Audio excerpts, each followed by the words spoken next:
नमस्कार विद्यार्थी मित्रांनो, KTHM महाविद्यालयातील जॉग्राफी डिपार्टमेंटमध्ये आपल्या सर्वांचे स्वागत। TYBAचा G3 या विषयाच्या अंतर्गत भारताचा प्रादेशिक भूगोल हा आपण शिकत आहोत। त्यापैकी दुसरे प्रकरण आपण सुरू केलेले आहे। भारताची प्राकृतिक रचना फिजिओग्राफी याविषयी आपण अभ्यास करत आहोत। त्यातला दोन महत्त्वाचे भाग हे आपले पूर्ण झालेले आहे। त्यातला हिमालयाचा पर्वतीय प्रदेश आणि हिमालयातील पर्वतीय प्रदेश आणि उत्तर भारतीय मैदानी प्रदेश हे दोन महत्त्वाचे पार्ट आपण या ठिकाणी संपवलेले आहे। आजचा टॉपिकमध्ये द्वीपकल्पीय पठारी प्रदेश हा एक महत्त्वपूर्ण टॉपिक आपण पाहणार आहोत आणि अतिशय महत्त्वाचा डेक्कन लाव्हापासून तयार झालेला हा द्वीपकल्पीय पठारी प्रदेश भारताच्या दृष्टिकोनातून अतिशय महत्त्वपूर्ण आहे। बघा, हा पठारी प्रदेश जो या ठिकाणी हा जो नकाशा आहे, या नकाशामध्ये वेगवेगळ्या रंगांनी हे प्राकृतिक विभाग दाखवलेले आहे। जसा करड्या तपकिरी रंगाचा जो विभाग आहे हिमालयन पर्वतीय प्रदेश, उत्तरेकडील पर्वतीय प्रदेश जो जम्मू काश्मीर, उत्तराखंड, त्यानंतर इकडे आसाम, सिक्कीम, अरुणाचल प्रदेश या राज्यांमध्ये आपल्याला पाहायला मिळतो। तर त्याच्याच दक्षिणेला हिरव्या रंगाचा असलेला मैदानी प्रदेश व पिवळ्या रंगाचा असलेला डेझर्टचा प्रदेश आपल्याला पाहायला मिळतो। राजस्थानचा मैदानी प्रदेश आपल्याला पाहायला मिळतो। त्यानंतर त्या दक्षिणेला असलेला जो हिरव्या रंगाचा जो प्रदेश आहे, डार्क ग्रीन जो रंग आहे, किनारपट्टीच्या भोवती असलेला जो प्रदेश आहे तो किनारपट्टीय मैदानी प्रदेश म्हणजेच हा सुद्धा एक महत्त्वाचा प्रदेश आपल्याला पाहायला मिळतो। आणि त्याच्या दरम्यान जो गोदावरी कृष्णा नदी खोऱ्याचा परिसर जो आहे तो द्वीपकल्पीय पठारी प्रदेश म्हणून या नावाने ओळखला जातो। त्यानंतर बघा, साधारणतः मागच्याही लेक्चरमध्ये आपण पाहिलं की नक्की पर्वत, पठार आणि मैदान यामधला फरक काय आहे। बघा, या साध्याशा आकृतीवरून आपल्याला असं कळेल की पर्वतीय प्रदेश हा साधारणतः सर्व प्रदेशापेक्षा उंच असा असतो। साधारणतः 3000 मीटरपेक्षा जास्त उंचीचा प्रदेश हा पर्वतीय प्रदेश म्हणून ओळखला जातो। काही ठिकाणी 1700 ते 3000 हा सुद्धा पर्वतीय प्रदेश आहे। कारण महाराष्ट्रातला प्रदेश आपण पाहतो की हिमालयातलं जे कळसुबाईचं शिखर 1646 मीटर उंची हा सुद्धा डोंगराळ भाग आहे, पर्वतीय भाग आहे, परंतु ह्या छोट्या डोंगर रंग आहे। तर हिमालयातला पर्वतीय प्रदेश हा अशा स्वरूपाचा अति उंच प्रदेश म्हणून ओळखला जातो। त्याच्याच पायथ्याला असलेला मैदानी प्रदेश जो समुद्र सपाटीपेक्षा काहीसा उंच, साधारणतः 100 ते 100 मीटरपेक्षा जास्त उंचीचा प्रदेश हा मैदानी प्रदेश आपल्याला म्हणून ओळखला जातो। 100-300 मीटरपर्यंत हा मैदानी प्रदेश, कारण याच पर्वतीय प्रदेशामधून वाहून आलेल्या नद्यांनी या ठिकाणी गाळाचं संचयन कार्य केलेलं असतं आणि त्यामुळे हा मैदानी प्रदेश हा सपाट तयार झालेला आपल्याला पाहायला मिळतो। त्यानंतरचा पठारी प्रदेश हा मैदानी प्रदेशापेक्षा जरासा उंचीवर असलेला 300 ते 600 मीटर उंचीपर्यंत असलेला हा पठारी प्रदेश आपल्याला पाहायला मिळतो। तर हा या ठिकाणी सुद्धा हा अगदी सपाट नाही, टेबल लँड सारखा जरी भाग असला, याला मेस्सा नावाचा जो भू आकार आहे, या भू आकारासारखा हा पठारी प्रदेश आपल्याला पाहायला मिळतो। म्हणजे सडन उंची असलेला, दोन्ही बाजूने उतार आणि अचानक उंची लाभलेला हा भाग म्हणून पठारी प्रदेश ओळखला जातो। त्याच्यावर काही नद्यांची खोरी, महत्त्वपूर्ण नद्यांची खोरी आहे। भारताच्या बाबतीत जर आपण विचार केला तर यावर महत्त्वपूर्ण नद्यांची खोरी आहे। त्याचबरोबर काही महत्त्वाच्या डोंगर रांगा आहे, सह्याद्रीसारखा माउंटन असेल, विंध्य असेल, सातपुडा, निलगिरी, त्यानंतर विंध्य, अरवली यासारख्या डोंगर रांगा या पठारी प्रदेशात आहेत। त्यानंतर किनारपट्टीचा जर भाग आपण पाहिला तर हा म्हणजे किनारपट्टीचा मैदानी प्रदेश हा सुद्धा एक सुपीक असा मैदानी प्रदेश म्हणून ओळखला जातो। कारण या ठिकाणी नद्यांच्या संचयन कार्यामुळे मोठ्या प्रमाणात संचयन होऊन हा मैदानी प्रदेश तयार झालेला असतो आणि अतिशय पट्टीच्या आकाराचा जो प्रदेश आहे, जो मागच्या नकाशामध्ये आपण पाहिला की हा अरबी समुद्राची किनारपट्टी आणि बंगालच्या उपसागराची किनारपट्टी यांच्या दरम्यान यांच्या लगत असलेला पट्टीच्या आकाराचा जो प्रदेश आहे डार्क ग्रीन कलरचा, तर तो मैदानी प्रदेश, किनारपट्टी लगतचा मैदानी प्रदेश म्हणून ओळखला जातो। त्यानंतर सागरी बेटे, बघा सागरी बेटे हा एक अतिशय महत्त्वाचा भू आकार आहे, कारण आपण पाहतो की जे बरेचसे आणि एक वैशिष्ट्यपूर्ण प्राकृतिक रचना लाभलेला हा प्रदेश आहे. भारताच्या बाबतीत जर आपण पाहिलं तर अंदमान निकोबार ही सागरी बेटे आपल्याला मिळाली, लक्षद्वीप बेटे आपल्याला मिळाली. तर यासारखी बेटांचा जर आपण अभ्यास केला तर हा सुद्धा एक वेगळा भू आकार म्हणून आपल्याला अभ्यासावा लागतो. बघा, मागच्या लेक्चरमध्ये आपण उत्तरे भारतीय मैदानी प्रदेश आपण अभ्यासला, त्याचे उपप्रकार आपण अभ्यासले, जसं राजस्थानचा मैदानी प्रदेश, गंगा सिंधूचा मैदानी प्रदेश, त्यानंतर इकडे आसामचा ब्रह्मपुत्रेचा मैदानी प्रदेश, हे काही उपप्रकार आपण अभ्यासले. त्याचे महत्त्वसुद्धा आपण पाहिलं की किती सुपीक असा हा प्रदेश आहे आणि भारताच्या दृष्टीने, भारताच्या लोकसंख्येच्या दृष्टीने अन्नाची महत्त्वाची गरज हा उत्तर भारतीय मैदानी प्रदेश आपल्याला भागवत असल्याचं आपल्याला पाहायला मिळतो. त्यानंतर आता आपण पाहणार आहोत द्वीपकल्पीय पठारी प्रदेश. बघा, हा जो पठारी प्रदेश आहे याला द्वीपकल्पीय पठारी प्रदेश असं म्हटलं जातं. कारण द्वीपकल्प याचा अर्थ असा की या जमिनीच्या तीनही बाजूने पाणी, या जमिनीच्या तीनही बाजूने पाणी,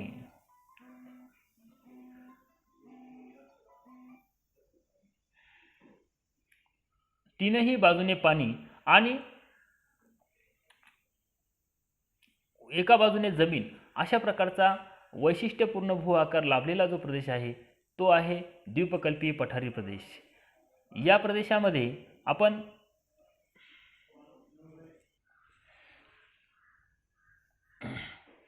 बघा, या नकाशामध्ये आपल्याला प्लॅट्यू रिजन सहज ओळखता येईल. बघा, हिमालयाच्या पायथ्याशी मैदानी प्रदेश आणि इकडे थरचं डेझर्ट, याच्या दक्षिणेला ज्या ठिकाणापासून अरवली पर्वतरांग सुरू होते त्या ठिकाणापासून तर दक्षिणेला वेस्टर्न घाट आणि ईस्टर्न घाट यांच्या दरम्यान असलेला त्रिकोणाकृती प्रदेश जो आहे तो भारतातला द्वीपकल्पीय पठारी प्रदेश या नावाने ओळखला जातो. बघा, हा प्रदेश जो आहे तो हिमालयापेक्षाही जुना असं म्हटलं जातं. कारण का? भारताचा जो दख्खनचा जो भाग होता, द्वीपकल्पी पठारी प्रदेश जो होता तो पूर्वी गोंडवाना भूमीचा भाग होता, म्हणजे विषुववृत्ताच्याही दक्षिणेला तो स्थिर होता आणि त्यामुळे हा सर्वात जुना प्रदेश म्हणून ओळखला जातो. कारण त्यानंतर जसजसं याचं उत्तरेकडे वहन होत गेलं तसतसं पुढे त्यानंतर हिमालयाची निर्मिती झाली. हा ग्रॅनाइट, सुभाष व पट्टिताश्म खडकांनी बनलेला त्रिकोणाकृती आकाराचा असून उत्तरेला पसरट व दक्षिणेला चिंचोळा होत गेला आहे. याच्या बघा, तीनही बाजूने पाणी आहे. एका बाजूला अरबी समुद्र आहे, एका बाजूला बंगालचा उपसागर आहे आणि दक्षिणेला असलेला जो महत्त्वाचा हिंदी महासागर, जगातील 3ऱ्या क्रमांकाचा महासागर हिंदी महासागर या ठिकाणी आहे. बघा, या प्रदेशाने 16 लाख चौरस किलोमीटर क्षेत्रफळ व्यापलेले आहे. बघा, क्षेत्रफळाच्या 16 लाख चौरस किलोमीटर, भारताचं क्षेत्रफळ 32,87,263 चौरस किलोमीटर आणि या एकट्या प्रदेशाने 16 लाख म्हणजे अर्ध क्षेत्रफळ या क्षेत्राने व्यापलेलं आपल्याला पाहायला मिळतं. लाव्हारा संचयन कार्यापासून थरावर थर साचून हा प्रदेश तयार झालेला आहे. याच्या पूर्वेला पूर्व घाट, पश्चिमेला पश्चिम घाट, वायव्येला राजस्थानचं मैदान, अरवली पर्वतरांगा, पूर्वेला छोट्या नागपूरचा पठार, तसेच राजमहल टेकड्या आणि निरगिली पर्वतरांग हे दक्षिणेला आहे. या पठारावरील, दख्खनच्या पठारावरील सर्वात उंच शिखर जे आहे ते अनईमुडी 2695 मीटर उंची याची आहे. बघा, या पठारा प्रदेशावरून अनेक नद्या वाहतात. त्यातली गोदावरी ही भारतातील 2ऱ्या क्रमांकाची मोठी नदी आहे, जिला दक्षिण गंगा म्हणून ओळखलं जातं. कावेरी असेल, कृष्णा असेल, भीमा असेल, या महत्त्वाच्या नद्या आहे, किंवा दामोदर असेल, नर्मदा, तापी असेल, या नद्यांनी हा प्रदेश बऱ्याच ठिकाणी खनन कार्य या ठिकाणी केलेलं आहे आणि म्हणून या खोऱ्याला किंवा या नदी प्रदेशाला बिहाड या नावाने ओळखलं जातं. बिहाड हा शब्द हा लोकल लँग्वेजचा शब्द असावा. बघा, पहिला आहे अरवली पर्वत, राजस्थानमध्ये नैऋत्य ईशान्य दिशेने पसरलेला, म्हणजे जशी मान्सून वाऱ्यांची दिशा आहे तशा नैऋत्य ईशान्य दिशेने हा प्रदेश पसरलेला आहे आणि माळवा पठाराच्या पश्चिमेस हा प्रदेश असून गुजरातमधील पालनपूरपासून तर उत्तरेला दिल्लीपर्यंत याची लांबी असं जवळजवळ 800 किलोमीटरपर्यंत आहे. बघा या ठिकाणी आपल्याला या प्रदेशाचा एरिया जर पाहायचा ठरला तर हा जो प्रदेश आहे हा अरवली पर्वतरांगेचा. साधारणतः या प्रदेश 800 किलोमीटर लांबीचा जरी असला तरी सुद्धा या प्रदेशात याचा बराचसा भाग हा कमी उंचीचा आहे. साधारणतः सरासरी उंची जरी 900 मीटर असली आणि जगातील सर्वात जुन्या घडी पर्वतांपैकी एक आहे. सरासरी उंची जरी 900 मीटर असली तरी सुद्धा दिल्लीकडील काही रांगा ज्या आहेत त्याच्या हिमालयातील नद्यांनी केलेल्या संचयन कार्यामुळे बऱ्याचशा या रांगांची जी उंची आहे समुद्रसपाटीपासून उंची ती कमी कमी होत जाताना आपल्याला पाहायला मिळते. कारण संचयन कार्यामुळे काय झालं, आजूबाजूचा परिसर हा भरून आला आणि त्यामुळे या परिसरात बऱ्याचशा ज्या अरवली पर्वताच्या रांगा आहे या भूमिगत किंवा अतिशय कमी उंचीच्या टेकड्या या ठिकाणी पाहायला मिळतात. आबू टेकड्यांमध्ये गुरु शिखर हे महत्त्वाचं सर्वात उंच शिखर असून माउंट आबू हे थंड हवेचं ठिकाण या प्रदेशात आहे. तसेच बनास, काली, पार्वती या नद्या इथे उगम पावतात आणि उत्तरेला वाहत जातात. बघा त्यानंतर मध्यवर्ती पठारी प्रदेश राजस्थानात अरवली पर्वताच्या पूर्व भागात साधारणतः 250 मीटर ते 500 मीटर उंचीचा प्रदेश मेवाडचे पठार म्हणून ओळखला जातो. त्यात प्रामुख्याने वालुकाश्म व पंकाश्म खडक आढळतात. हा प्रदेश विंध्यायन कालखंडात मोठ्या प्रमाणात बनास व तिच्या उपनद्यांमुळे झीज तयार होऊन तयार झालेला आहे. चंबळ नदी ईशान्येला खचदरीतून वाहते आणि तिचा भरपूर प्रदेश झिजलेला असून तो सुद्धा बिहाड या नावाने ओळखला जातो. बघा चंबळ नदीचं खोरं जे आहे ते बरंचसं बॅडलँड टोपोग्राफी या ठिकाणी आपल्याला पाहायला मिळते. जंगलयुक्त प्रदेश आपल्याला या ठिकाणी पाहायला मिळतो. त्याचबरोबर अनेक झाडे, झुडपे, गवत हे एकत्र या ठिकाणी वाढलेलं आपल्याला दिसतं आणि निर्जन म्हणजे या ठिकाणी जैवविविधता स्वयंपूर्ण आहे. तर असा हा भाग या ठिकाणी आपल्याला दिसतो. यमुना नदी व विंध्य पर्वताच्या दरम्यान बुंदेलखंड पठार असून त्याचा उतार ईशान्येस आहे. सरासरी उंची 100 ते 300 मीटर आहे. बघा बुंदेलखंड पठार हा मध्य प्रदेश आणि उत्तर प्रदेश यांचा संयुक्तिक भाग म्हणून ओळखला जातो. तर हा सुद्धा एक महत्त्वाचा पठारी प्रदेश. त्यानंतर नैऋत्येस माळवा पठार असून त्याची सुद्धा झीज झालेली आहे. याचा उतार उत्तरेला आहे. तर चंबळ, बेतवा, पार्वती या नद्या या पठारावरून वाहतात आणि या पठाराची सरासरी उंची 500 मीटर ते 600 मीटर आहे. बघा त्यानंतर विंध्य रांग ही नर्मदा नदीच्या उत्तरेला असलेली रांग म्हणजे या विंध्य रांगेच्या दक्षिणेला नर्मदा नदी आहे.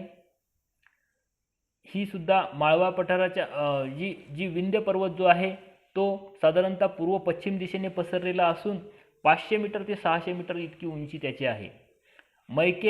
महादेव, मैकेल, अमरकंटक या पर्वतरांगा विंध्य पर्वताच्या पूर्वेस आहे. बघा स्पर्धा परीक्षांच्या दृष्टिकोनातून बरेचसे प्रश्न हे अतिशय बारीक सारीक प्रश्न या ठिकाणी विचारले जातात. उदाहरणार्थ विंध्य पर्वताच्या पूर्वेला कोणत्या रांगा आहे किंवा यापैकी कोणती रांग नाही. तर त्यावेळेस आपल्याला भारताचा नकाशा हा डोळ्यासमोर आणून त्या ठिकाणी कोणती रांग कोणत्या बाजूला आहे हे आपल्याला माहिती असायला हवं. विंध्य पर्वताच्या दक्षिणेस मोठी खचदरी असून त्यातूनच पश्चिमेला नर्मदा नदी वाहत जाते तर पूर्वेला सोन नदी वाहत जाते. बघा या विंध्य पर्वतात या ठिकाणी हा जो परिसर आहे हा साधारणतः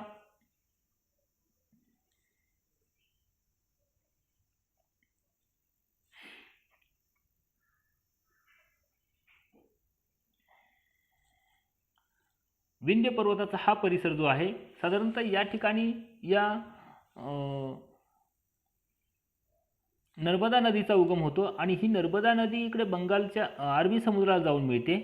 तर सोन नदी या बाजूला इकडे गंगा नदीला जाऊन मिळते. म्हणजे या दोन नद्यांनी काय केलं की हा हा जो खचदऱ्या या ठिकाणी तयार झाल्या आणि त्यामुळे या द्वीपकल्पी पठाराचे दोन भाग झाले. एक डेक्कनचा प्लॅट्यू आणि एक मध्यवर्ती पठार. एक दख्खन भारतीय पठार आणि मध्यवर्ती पठार, असे दोन पार्टमध्ये सरळ सरळ या नद्यांच्या बाँड्री तयार झाल्या. तर हा सुद्धा एक महत्त्वाचा भाग. त्यानंतर महादेव, मैकेल, अमरकंटक या रांगा पूर्वेस आहे.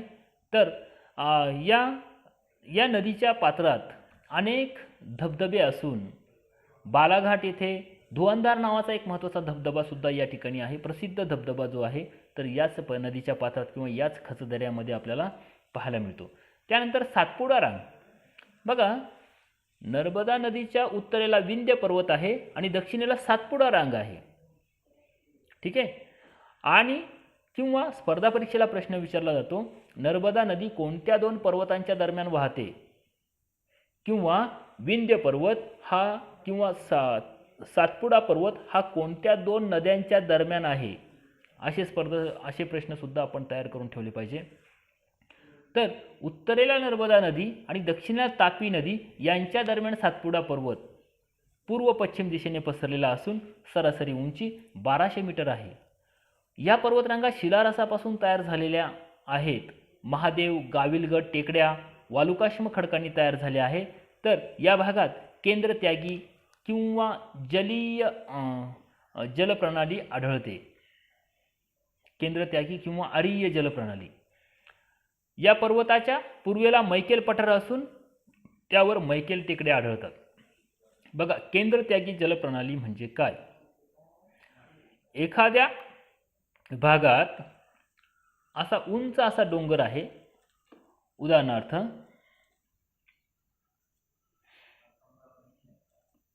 उदाहरणार्थ एखाद्या भागात असा उंच डोंगर रांग आहे आणि या डोंगरावर काही नद्या उगम पावल्या. तर या नद्या ज्या आहे साधारणतः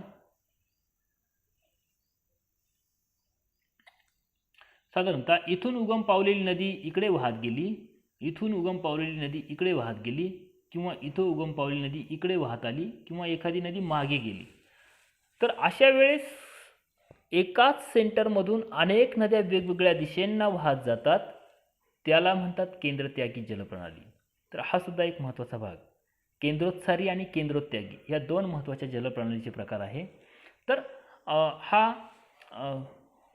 या ठिकाणी धूपगड हे उंच शिखर असून पंचमढी आणि चिखलदरा ही महत्त्वाची थंड हवेची ठिकाणे या प्रदेशामध्ये आहे. त्यानंतर पूर्वेकडील पठारी प्रदेश. बघा, म्हणजे याच विंध्य पर्वत आणि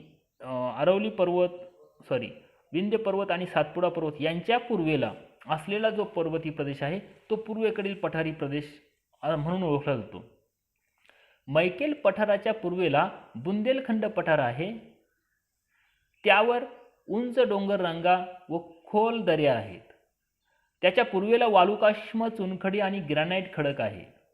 या पठारावर सोन, रिहांद आणि गोपार या नद्या वाहतात. स्पर्धा परीक्षेचा प्रश्न आहे, पूर्वेकडील पठारी प्रदेशावरील खालीलपैकी कोणती नदी वाहत नाही किंवा कोणती नदी वाहते? बुंदेलखंड पठार हे बशीच्या आकाराचे एक महानदीचे खोरे या परिसरामध्ये आहे. बशीच्या आकाराचे म्हणजे अतिशय सपाट असं त्याचं बेसिन जे आहे ते अगदी बशीच्या आकारासारखं आपल्याला पाहायला मिळतं. अनेक नद्या चारही बाजूनी येऊन या महानदीला येऊन मिळतात. तर बुंदेलखंडाच्या पूर्वेला छोटा नागपूर जे पठार आहे तर त्याचा दक्षिण बिहारचा बराचसा भाग या छोटा नागपूरच्या पठाराने व्यापलेला असून सरासरी उंची 700 मीटरपर्यंत आहे. बघा, दामोदर नदी जी पूर्वेला वाहत जाते त्या ठिकाणी गोंडवाना काळातील कोळसा क्षेत्र हे प्रसिद्ध कोळसा क्षेत्र या परिसरामध्ये आहे. त्याचबरोबर याच पठारावरून सुवर्णरेखा नदी सुद्धा ही पूर्वेला वाहत जाते. पूर्वेला राजमहाल टेकड्यामध्ये या पठाराचा शेवट होतो आणि छोट्या नागपूरच्या पठारावर ग्रॅनाइट, पट्टिताश्म आणि सुभाष प्रकारचे खडक आढळतात. त्याच्या पूर्वेला मेघालय पठार आहे. बघा, सेवन सिस्टरचा जो भाग आहे त्यामध्ये मेघालयामध्ये मौसिनराम आपल्याला माहिती आहे की चेरापुंजी यासारखी महत्त्वाची अतिपर्जन्य देणारी ठिकाणे आपल्याला पाहायला मिळतात. म्हणजे हे विंडबर्ड साईडने असलेली एक महत्त्वाची ठिकाणं आहे की ज्या ठिकाणी प्रचंड पाऊस हा भारतातीलच काय जगातील प्रचंड पाऊस या ठिकाणी पडतो. तर हा सुद्धा एक पठारी प्रदेश असून गंगा नदीने वाहून आणलेल्या गाळाचे संचयनाने हा बराचसा भाग भरत आलेला आपल्याला पाहायला मिळतो.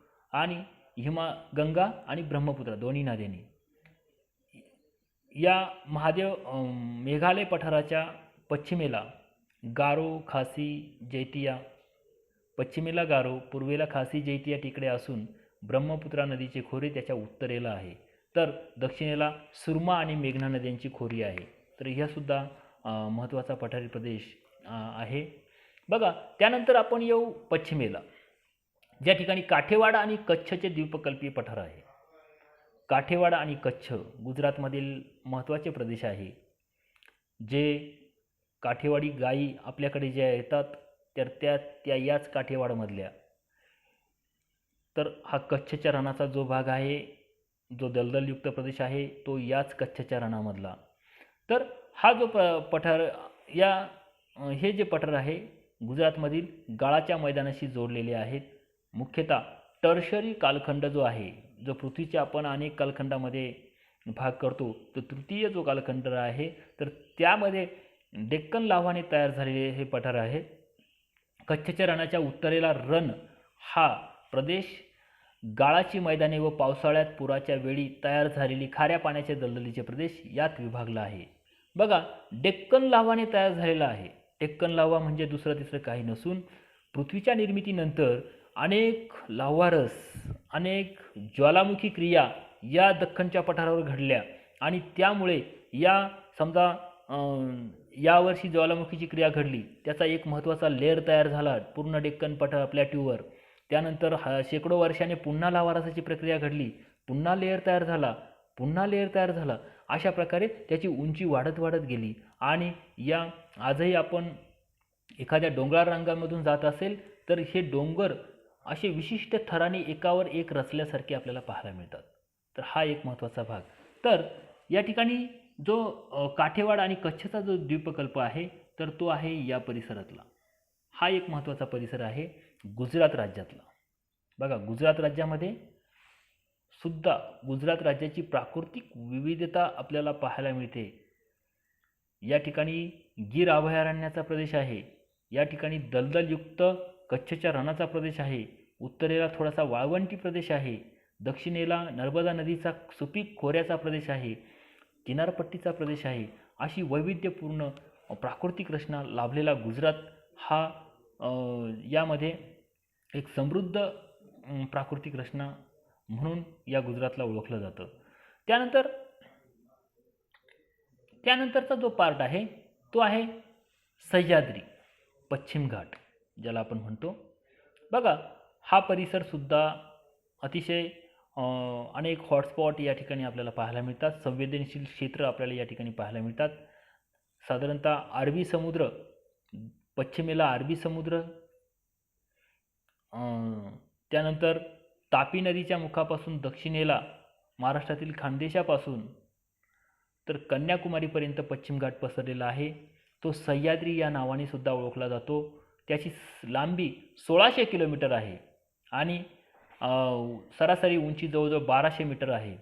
पश्चिम घाट हा पठारावरील एक महत्त्वाचा जलविभाजक आहे. त्यामुळे नद्यांची अरबी समुद्राला मिळणाऱ्या नद्या आणि बंगालच्या उपसागराला मिळणाऱ्या नद्या असे विभाजन केले जाते. बघा, जलविभाजक म्हणजे काय? ज्या वेळेस एखाद्या प्रदेशामध्ये एखादा विशिष्ट एरिया आहे त्या ठिकाणी पडणारं पावसाचं पाणी जे आहे, जे 2 भागामध्ये विभागलं जातं. टेकडीच्या एका बाजूच्या भागावर पडणारं पाणी दुसरीकडे वाहत जातं आणि दुसऱ्या भागावर पडणारं पाणी दुसरीकडे वाहत जातं. तर अशा भागाला जलविभाजक असं म्हटलं जातं.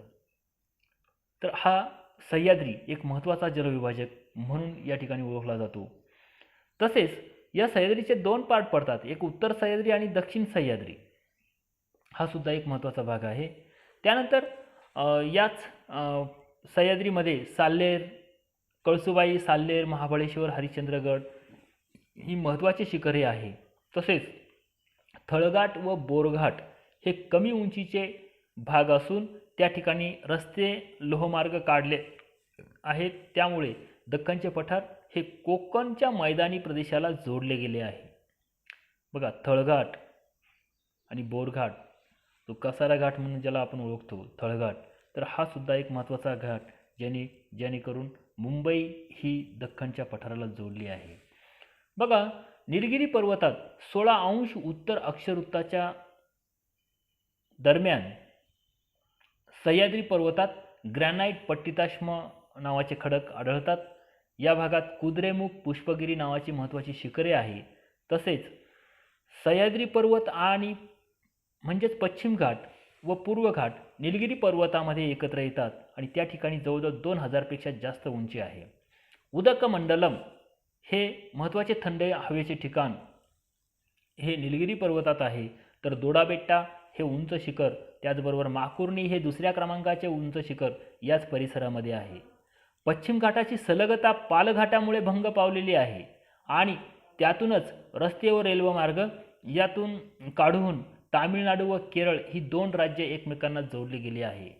दक्षिण सह्याद्री पालघाट यांच्या दक्षिणेपासून उंच डोंगराळ भाग असून तो दक्षिण सह्याद्री या नावाने ओळखला जातो. म्हणजे पालघाटाच्या दक्षिणेला दक्षिण सह्याद्री आणि उत्तरेला उत्तर सह्याद्री.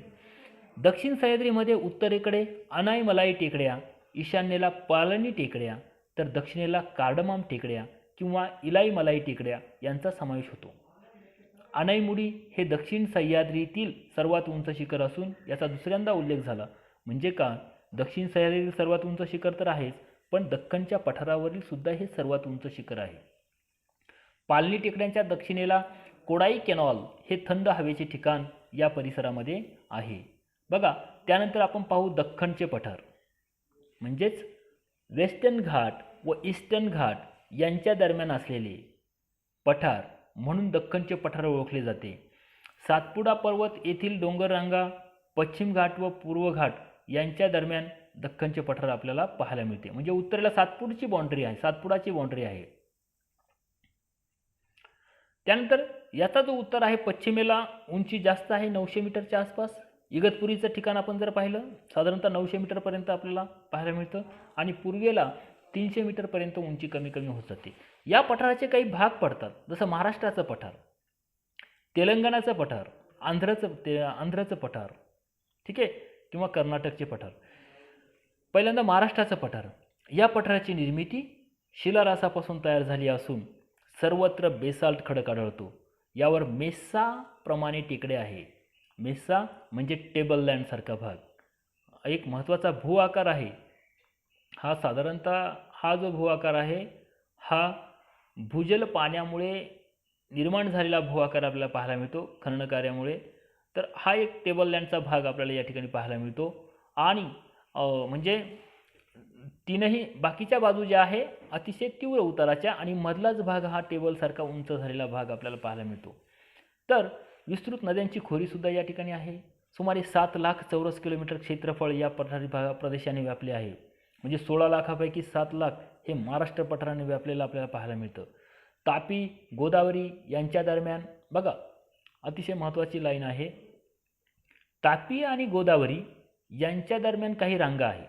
जसं नर्मदा आणि तापी यांच्या दरम्यान सातपुडा रांग आहे. त्याच्या दक्षिणेला आपण आलो.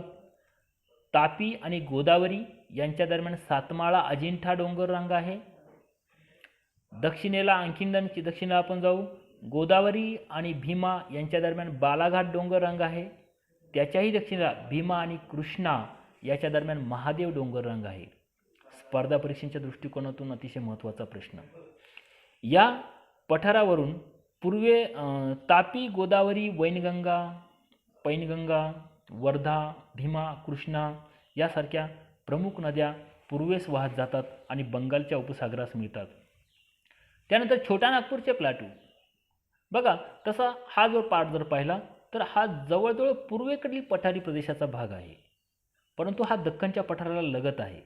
याचा जो भाग आहे हा बिहार आणि झारखंड, ओरिसा या राज्यामध्ये येतो, छत्तीसगडमध्ये सुद्धा. दामोदर, इंद्रावती या प्रमुख नद्या या भागातून वाहतात आणि जंगलयुक्त भाग हा आहे. या पठारावर अनेक प्रकारची खनिजे आढळतात, जे अतिशय खनिज संपदेने संपूर्ण असा स्वयंपूर्ण असा प्रदेश हा आहे. त्यानंतर दक्षिणेला आंध्र आणि तेलंगणाचे पठार. बघा, हे पठार आंध्र प्रदेशात आहे. अर्थातच तेलंगणाचं पठार तेलंगणा राज्यात आहे. हे नवीन तयार झालेलं राज्य आणि त्याचे तुकडा जर आपण पाहिला तर हा तेलंगणामध्ये येईल. आंध्र प्रदेशात त्याचा उत्तरेकडचा प्रदेश प्राणहिता व वर्धा या नद्यांच्या दरम्यान टेकड्यांवरील जंगलांनी व्यापलेला आहे. बेसाल्ट खडकामुळे या पठारावर अनेक तळी तयार झालेली आहे. त्यानंतर कर्नाटकचे पठार. आर्कियन प्रकारच्या खडकापासून हे पठार तयार झालेले असून त्याची सरासरी उंची 600 मीटर आहे. कृष्णा नदीची प्रमुख खोरे या पठारावर आहे. त्याची सरासरी उंची 600 ते 900 मीटरच्या दरम्यान. या पठाराची सरासरी उंची 600 ते 900 मीटर आहे आणि उत्तरेस कावेरी नदी या पठारावर आहे. प्राकृतिकदृष्ट्या या पठाराचे मलनाड डोंगराळ प्रदेश व मैदानी प्रदेश असे 2 भाग पडतात. त्यावरच ग्रॅनाइट व पट्टिताश्म सुभाष खडक आढळतात. त्यानंतर पूर्व घाट. बघा, दख्खनच्या पठाराची पूर्व सीमा म्हणजे पूर्व घाट हा अनेक टेकड्यांनी तुटक टेकड्यांनी बनलेला आहे. कारण दख्खनच्या पठारावरून वाहत येणाऱ्या ज्या नद्या आहे गोदावरी, कृष्णा, कावेरी या ज्या नद्या आहे यांनी खनन कार्य करून या सरळ बंगालच्या उपसागराला मिळाल्या, म्हणून हा पूर्व घाट खंडित झालेला आपल्याला पाहायला मिळतो. महेंद्रगिरी नावाचं जे शिखर आहे जे ओरिसातील गंजम जिल्ह्यात आहे, हे सर्वात उंच शिखर या पूर्व घाटातलं आहे. आंध्र प्रदेशात कडप्पा व कुर्नूल जिल्ह्यात सलग डोंगर रंग आहे. त्यापैकी नल्ला मल्ला टेकड्या या 911 मीटर उंचीच्या आपल्याला पाहायला मिळतात. दक्षिणेकडे डोंगराळ प्रदेश जो पालाकोंडा म्हणून ओळखला जातो. त्याशिवाय बेलिकोंडा ही येथील महत्त्वाची रांग आहे. तिरुचिरापल्ली जिल्ह्यात जावडी, गिजी, कोलाईमलाई, पचाईमलाई, गुडूमलाई ह्या महत्त्वाच्या रांगा आहेत. सेवराय, गुड्डूमलाई सालेम जिल्ह्यात, तर बिलिगिरी, रंगागन या टेकड्या ज्या आहेत त्या कोइंबतूर जिल्ह्यात आणि पूर्व घाटात कोइंबतूर जिल्ह्यात आहे. तर दोन्हीही घाट, पश्चिम आणि पूर्व घाट, हे निलगिरी पर्वतात विलीन होतात.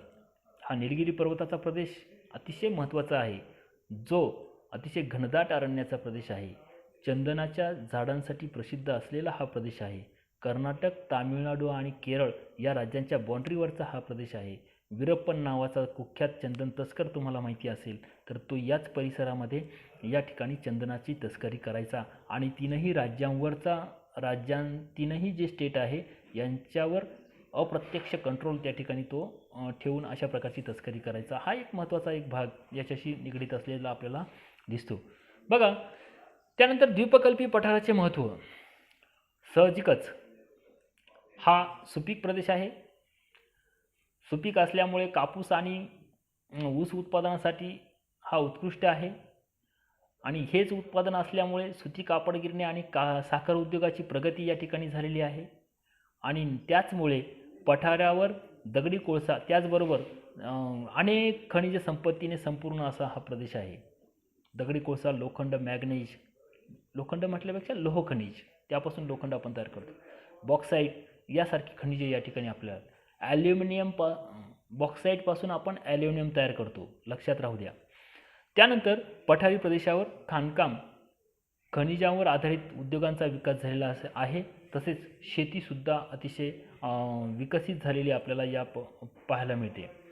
त्यानंतर एकंदरीत या प्रकरणावर किंवा या सब टॉपिकवर प्रश्न विचारला जाऊ शकतो.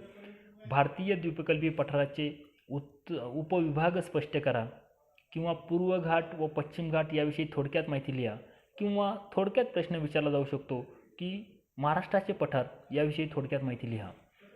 हा सुद्धा एक महत्त्वाचा भाग. त्यानंतर एकंदरीत या प्रकरणामध्ये आपण द्वीपकल्पी पठाराची सर्वसाधारण माहिती, द्वीपकल्पी पठाराचे उपविभाग, या पठारावरील काही महत्त्वाच्या डोंगर रंगामधील थंड हवेची ठिकाणे व उंच शिखरे आपण पाहिली आणि पठारी प्रदेशाचे महत्त्व पाहिले. पुढच्या प्रकरणामध्ये, पुढच्या चॅप्टरमध्ये आपण किनारपट्टीचा मैदानी प्रदेश आणि सागरी बेटे याबाबत माहिती पाहणार आहोत. Thank you very much.